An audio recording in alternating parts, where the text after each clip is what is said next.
Itangazo ryihutirwa rireba abanyarwanda mwese mutuye mu gihugu cy'u Rwanda. Iri tangazo mwese nk'abanyarwanda rirabareba. Itangazo ni irya WASAC, ikigo gishinzwe isuku n'isukura hano mu mujyi wa Kigali, mu turere dutatu tugize umujyi wa Kigali: Nyarugenge, Kicukiro ndetse na Gasabo.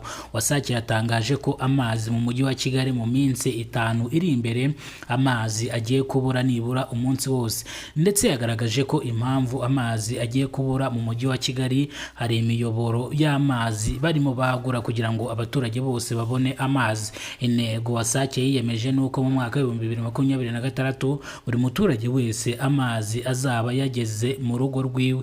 WASAC yongeye kwisegura ku bantu babuze amazi mu kwezi kwa karindwi ku itariki 18 babuze amazi bagafitira kugera ubwo bajya kuvoma mu bishanga, ndetse abaturage bagaragaza ko amazi bavomye mu bishanga yabagizeho ingaruka nyinshi cyane, ubwo barwaye ibicurane, abandi bakarwara grippe, abandi bagarwara amibe bitewe n'amazi yo mu gishanga bakoresheje. WASAC rero yongeye kubiseguraho ibabwira ngo ikosa ryabayeho ntabwo rizongera kubaho, bitewe n'uko WASAC iri kwagura imiyoboro y'amazi hano mu mujyi wa Kigali, ndetse WASAC yagura n'ibigega. WASAC niyaripfanye yavuze ko umuntu wese utarishyura amazi yagomba kwishyura amazi vuba na bwangu kugira ngo batazaza kumukuriraho robine. Ntago yaripfanye, yahise inishyuza. Nguko rero reka tujye ku itangazo rya REG. Itangazo naryo rireba abanyarwanda bose batuye mu gihugu cy'u Rwanda. Itangazo rya REG: abaturage batuye mu karere ka Rusizi bavuga yuko abakozi ba REG baje bakabahereza umuriro, babaka amafaranga, abaturage barayatanga, ndetse abaturage bamaze gutanga amafaranga nyuma y'ibyumweru 2 abaturage bamaze bacanye baza za cash power barazimanura, barangije barazitwara. Rero abaturage bavuze yuko abantu bari baje nago ari abakozi ba REG. Impamvu ibingibi babwiye bifite aho bihuriye n'itangazo rya REG. Mpamvu mbibabwiye, abaturage barabatuburiye, n'abandi bantu baje ku ruhande babamanura cash power zabo barazitwara, kandi bari banabahaye n'amafaranga. Bivuze ngo rero bigiye kwita bitwerekeza ku itangazo rya REG.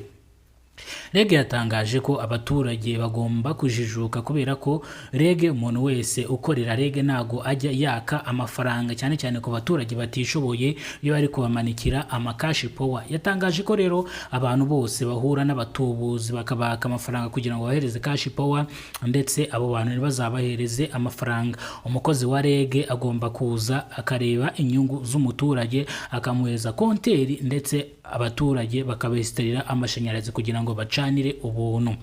Ndetse REG yatangaje ko ingo zisanga 250 zacanywe umuriro cyangwa bacanye umuriro binyuranyije n'amategeko, bikarangira inzu 15 zihiye mu izo nzu.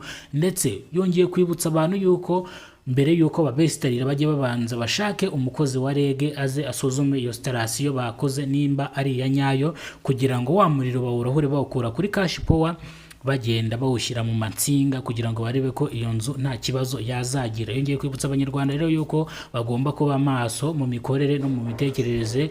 Yongera kwibutsa gukoresha ubwenge cyane, kubera ko ubwenge ntago babusorera. Iyi ni ncamake y'amakuru.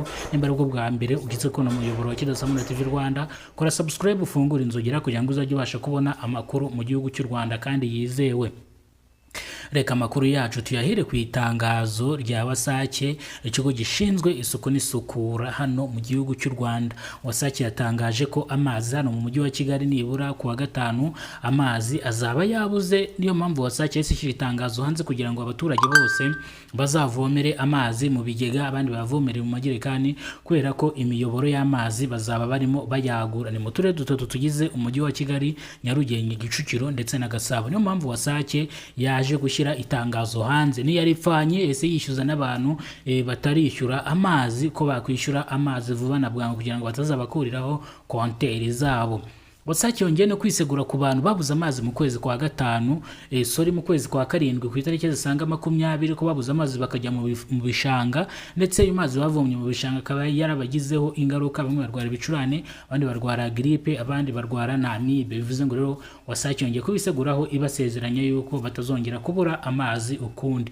Murakoze cyane, Imana ibarinde. Amakuru nayo nabateguriye n'aya ngaya, ni amatangazo abiri: itangazo rya WASAC n'itangazo rya REG.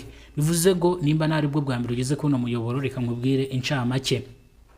REG yatangaje ko abantu basaga 270 bacanye umuriro mu buryo butemewe n'amategeko, harimo inzu zisaga zingahe zahiye. Bivuze ngo reka amakuru yanjye nyasubikire hano, nta mpamvu yo gusubira inyuma mu makuru. Nimba no makuru utayumvise, subira inyuma ubanze uyarebe neza. Kora subscribe, ufungura inzogera kugira ngo uzajye ubashe kubona amakuru mu gihugu cy'u Rwanda yizewe.